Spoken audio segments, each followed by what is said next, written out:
ഈശോമിശിഹായ്ക്ക് സ്തുതിയായിരിക്കട്ടെ. പ്രിയമുള്ളവരെ, വിശുദ്ധ ഫൗസ്റ്റീനായിലൂടെ നമുക്ക് ലഭിച്ച ദൈവകരുണയുടെ സന്ദേശത്തിൽ ആത്മീയ ജീവിതത്തിൽ പുരോഗമിക്കുന്ന ഒരാത്മാവിന് ലഭിക്കേണ്ട കാതലായ ചില നിർദ്ദേശങ്ങൾ വിശുദ്ധ ഫൗസ്റ്റീനായുടെ കുമ്പസാരക്കാരനിലൂടെയും ആത്മീയ നീന്താവിലൂടെയും ഒക്കെ വ്യക്തമായിട്ട് ലഭിക്കുന്നുണ്ട്.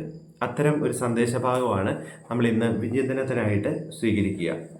54-ാമത്തെ 55-ാമത്തെ സന്ദേശം സമാനമായിട്ടുള്ള സാഹചര്യങ്ങൾ നമ്മുടെ മുമ്പിൽ വിവരിക്കുന്നുണ്ട്.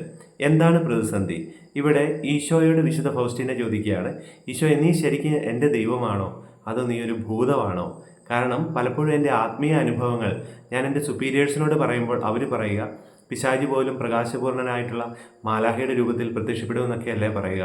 അപ്പോൾ അതുകൊണ്ട് തന്നെ പലർക്കും മിഥ്യാ ദർശനങ്ങൾ ഉണ്ടാവാം.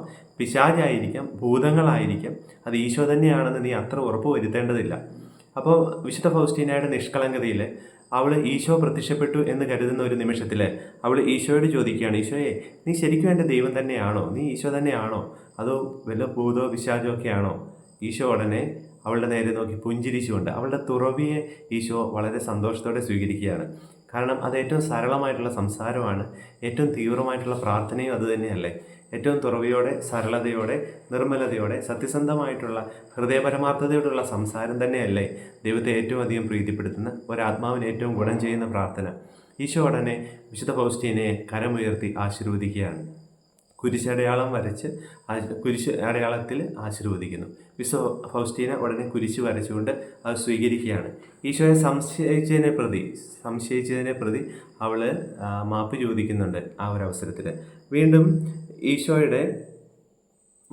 വീണ്ടും ഫാദർ അഡ്രാഷ് SJ, അതായത് ആത്മീയ നിയന്താവാണ്, അവർ വഴിയായിട്ട് വിശുദ്ധ ഫൗസ്റ്റീനയ്ക്ക് ലഭിച്ച 3 നിർദ്ദേശങ്ങൾ നമ്മൾ ആത്മീയതയിൽ പുരോഗമിക്കുമ്പോൾ വളരെ ശ്രദ്ധയോടെ സ്വീകരിക്കേണ്ട കാര്യങ്ങൾ തന്നെയാണ്. ഒന്നാമതായിട്ട്, ഈ ഉൾപ്രേരണകളെ നീ അവഗണിക്കരുത്. എന്നാൽ എപ്പോഴും നിൻ്റെ കുമ്പസാരക്കാരനെ ഇവയെല്ലാം അറിയിക്കണം. ഈ ഉൾപ്രേരണകൾ നിന്നെ സംബന്ധിച്ചുള്ളതാണെങ്കിൽ, അതായത് നിൻ്റെ ആത്മാവിൻ്റെയോ മറ്റാത്മാക്കളുടെയോ നന്മയ്ക്കുള്ളതാണെങ്കിൽ അവ അനുസരിക്കണമെന്ന് ഞാൻ പറയുന്നു. അവ അവഗണിക്കരുത്. എന്നാൽ അതെല്ലാം ചെയ്യുന്നത് നിൻ്റെ കുമ്പസാരക്കാരുടെ ഉപദേശത്തോടു കൂടിയാവണം. വിശുദ്ധ ഫൗസ്റ്റീനോട് പറയുക, നിനക്കുണ്ടാകുന്ന ചില ദർശനങ്ങൾ, ബോധ്യങ്ങൾ, വെളിപാടുകൾ, പ്രേരണകൾ, ഇതൊക്കെ നിൻ്റെ നന്മയ്ക്കും മറ്റുള്ളവരുടെ നന്മയ്ക്കും ഉപകാരപ്പെടുന്നതാണ് എന്ന് നിനക്ക് പ്രത്യക്ഷത്തിൽ തോന്നുകയാണെങ്കിൽ നീ ഒരിക്കലും അവയെ അവഗണിക്കരുത്. പകരം നീ അത് സ്വയമേ ചെയ്യാനായിട്ടും പോകരുത്. സ്വന്തം താല്പര്യത്തിൻ്റെ പുറത്തോ തീരുമാനത്തിൻ്റെ പുറത്തോ ചെയ്യാൻ പോകരുത്. പകരം നിൻ്റെ കുമ്പസാരക്കാരനെ അത് അറിയിക്കുക എന്ന് ഫാദർ അഡ്രാഷ് നൽകുന്ന ഉപദേശം അതാണ്, ആത്മീയ ഉപദേശം അതാണ്. അത് നമ്മുടെയും ജീവിതത്തിൽ വളരെ ശ്രദ്ധാപൂർവ്വം നമ്മൾ നോക്കണം. നമ്മൾ എങ്ങനെയാണ് പ്രത്യക്ഷത്തിൽ ദൈവികമാണോ ചില കാര്യങ്ങളെന്ന് അറിയുക. ഈശോ പറയുന്നില്ലേ, നമുക്കെതിരല്ലാത്തവൻ നമ്മോടൊപ്പമാണെന്ന് പറയുന്നത് പോലെ നന്മയല്ല ആണെന്ന് തോന്നുന്നത്, മറ്റുള്ളവർക്ക് നന്മയ്ക്ക് ഉപകരിക്കുമെന്ന് തോന്നുന്നത്, ഫലത്തിൽ നിന്ന് നന്മ തിരിച്ചറിയാൻ പറ്റുന്ന ചില കാര്യങ്ങൾ, അത് നമുക്കങ്ങനെ ഒരു ബോധ്യം കിട്ടുകയാണ്, ഒരു പ്രേരണ കിട്ടുകയാണ് ഒരു നന്മ ചെയ്യാനെങ്കിൽ അതിനെ അവഗണിക്കരുത്. പക്ഷേ നമ്മുടെ കുമ്പസാരക്കാരനോടൊന്ന് പറയുക.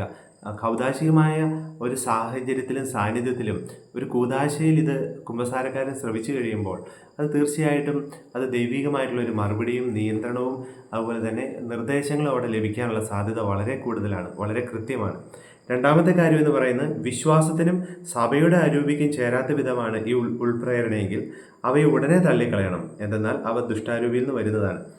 വിശ്വാസത്തിനും സഭയുടെ പ്രബോധനത്തിനും വിരുദ്ധമായിട്ട് വരുന്നതൊക്കെ അത് എത്ര നന്മ ഉളവാക്കുമെന്നോ എത്ര തന്ത്രപരമായിട്ട് ചില നന്മകൾ ചെയ്യുവാൻ സാധിക്കുമെന്നോ നമുക്ക് ബോധ്യം നൽകുന്നുവെങ്കിലും അത് വിശ്വാസത്തിനോ സഭയുടെ പൊതുവായ പഠനത്തിനോ ബോധ്യങ്ങൾക്കോ വിരുദ്ധമാണെങ്കിൽ അത് അപ്പോൾ തന്നെ തള്ളിക്കളയുക.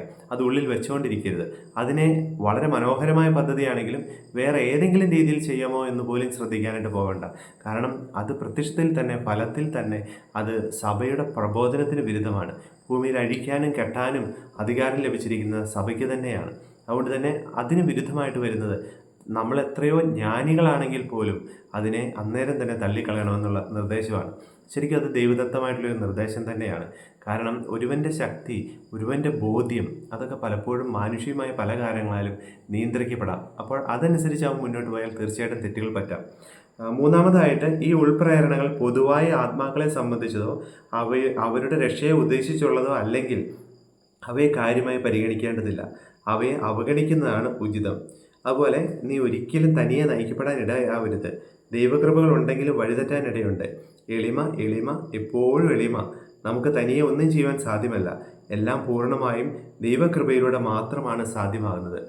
അതിനുശേഷം പറയുകയാണ്, പൊതുവായിട്ട് ആത്മാക്കളെ സംബന്ധിച്ചുള്ളതോ നന്മയ്ക്ക് വേണ്ടിയിട്ടുള്ളതോ അല്ല എന്ന് തോന്നുകയാണെങ്കിൽ, ഒരു ഉപകാരവും ഇല്ല എന്ന് തോന്നുന്ന ചില ദർശനങ്ങൾ വെളിപാടുകളൊക്കെ ആണെങ്കിൽ അത് പരിഗണിക്കേണ്ട ആവശ്യമില്ല, അത് അവിടെ തന്നെ ഉപേക്ഷിച്ച് കളയുക. അതിനുശേഷം വളരെ കാതലായിട്ട് തന്നെ ഒരു നിർദ്ദേശം നൽകുകയാണ്, നീ തനിയെ നയിക്കപ്പെടാനായിട്ട് ഇടവരരുത്, നിൻ്റെ ബോധ്യങ്ങളുടെ പുറകെ പോകാനായിട്ട് ഇടവരുതരുത്. പകരം നീ നിൻ്റെ ആത്മീയ നേതാവിനെ അത് അറിയിക്കുക. തനിയെ നയിക്കപ്പെട്ടാൽ വലിയ കൃപകളുണ്ടെങ്കിലും വഴിതെറ്റിപ്പോവാം. സ്വന്തം അഹങ്കാരത്താൽ നയിക്കപ്പെട്ട വലിയ പ്രകാശം വഹിക്കുന്ന, അല്ലെങ്കിൽ ക്ലിയർ ആയിട്ടുള്ള, വിശുദ്ധമായിട്ടുള്ള, പരിശുദ്ധമായ ചൈതന്യത്താൽ നിറഞ്ഞ ലൂസിഫർ എന്ന മാലാഹയാണ് സ്വയം നയിക്കപ്പെടാൻ, അഹങ്കാരത്താൽ നയിക്കപ്പെടാൻ ഇടവന്നപ്പോൾ പിശാചായി തീർന്നത്. മാലാഹയ്ക്ക് പോലും, വളരെ ഉന്നതനായ മാലാഹയ്ക്ക് പോലും അഹങ്കാരം കൊണ്ട് പിശാചുക്കളുടെ തലവനായി മാറാമെങ്കിൽ തീർച്ചയായിട്ടും മാനുഷികതയുടെ ബലഹീനതകളെല്ലാം ഉൾപ്പെടുന്ന നമ്മൾ അഹങ്കാരം കൂടി ആയാൽ എവിടെ എത്തിച്ചേരുമെന്ന് നമുക്കറിയാമല്ലോ. അതുകൊണ്ട് ഈ 3 നിർദ്ദേശങ്ങളെ നമുക്ക് കൃത്യതയോടെ പാലിക്കാനായിട്ട് പരിശ്രമിക്കാം. അതോടൊപ്പം ഈശോയുടെ തുറവിയോടെ സംസാരിക്കുക. ഞാൻ എന്താണോ അനുഭവിക്കുന്നത് അത് തുറവിയോടെ സംസാരിക്കുക. എൻ്റെ കുമ്പസാരക്കാരനോടെല്ലാം എൻ്റെ പ്രലോഭനങ്ങളും ആശങ്കകളും എല്ലാം തുറന്നു പറഞ്ഞ് കുമ്പസാരിക്കാനായിട്ട്, നിർദ്ദേശങ്ങൾ സ്വീകരിക്കാനായിട്ട് പരിശ്രമിക്കുക. പലപ്പോഴും നമ്മൾ ഇങ്ങനെയുള്ള കാര്യങ്ങളൊക്കെ ചെയ്യുമ്പോൾ ഒരു തിരുനാളിന് ഒരുക്കമായിട്ടുള്ള കുമ്പസാര ദിവസമോ, ഒരു ധ്യാനത്തിന് ഒരുക്കമായിട്ടുള്ള കുമ്പസാര ദിവസമോ, വലിയാഴ്ചകൾക്കോ അല്ലെങ്കിൽ വലിയ തിരുനാളുകൾക്ക്, ക്രിസ്മസിനോ ഒക്കെ, നോമ്പുകാലത്തോ ഒക്കെയുള്ള കുമ്പസാരത്തിൻ്റെ സമയത്തോ പോയിട്ട് ഇങ്ങനെയൊക്കെ പറയാൻ പോയാൽ തീർച്ചയായിട്ടും അത് ഏത് പുരോഹിതനാണെങ്കിലും ഒരുപക്ഷെ അതിനെ വേണ്ട രീതിയിൽ സ്വീകരിക്കണമെന്നില്ല. കാരണം നൂറുകണക്കിന് അല്ലെ ആയിരക്കണക്കിന് പേരുടെ കുമ്പസാരം കേട്ടിരിക്കുന്ന ഒരവസരത്തിൽ വേണ്ടത്ര ഒരുക്കത്തോടു കൂടിയാണോ അല്ലയോ എന്നൊക്കെയുള്ള കാര്യം ശ്രദ്ധിക്കാൻ പറ്റാത്തൊരു സാഹചര്യത്തിൽ ചിലപ്പോൾ മാനുഷികമായ ബലഹീനതകൾ അവർ ചിലപ്പോൾ ദേഷ്യപ്പെട്ടു എന്നൊക്കെ ഇരിക്കാം. പക്ഷെ അതുകൊണ്ടാണ് ഒരു കുമ്പസാരക്കാരന് വേണ്ടി കൃത്യതയോടെ പ്രാർത്ഥിച്ചൊരുങ്ങാനായിട്ട് പറയുക. സമയമുള്ള, സാഹചര്യങ്ങൾ അനുവദിക്കുന്ന സാഹചര്യത്തിൽ ഇങ്ങനെയുള്ള തുറന്നുള്ള സംസാരത്തിലൂടെ നിർദ്ദേശങ്ങൾ സ്വീകരിക്കാനുള്ള ക്രമീകരണങ്ങൾ നടത്തുകയും ചെയ്യുക. നമുക്ക് നമ്മുടെ ആത്മീയ ജീവിതത്തെ നയിക്കുന്നതിന് പരിശുദ്ധാത്മാവിന് പൂർണ്ണമായിട്ട് നമ്മളെ തന്നെ സമർപ്പിക്കാം. കർത്താവിൻ്റെ കരുണ നമ്മുടെ ജീവിതത്തിലൂടെ അനേകരിലേക്ക് പ്രവഹിക്കാൻ ഇടവരട്ടെ. അവിടുത്തെ കരുണയുടെ മാധുര്യം നമ്മുടെ ജീവിതത്തിൽ ആവോളം സ്വീകരിക്കാൻ ഏവർക്കും സാധിക്കട്ടെ.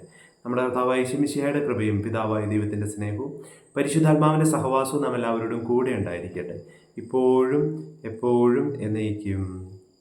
യേശു മിശിഹായ്ക്ക് സ്തുതിയായിരിക്കട്ടെ. Thank you.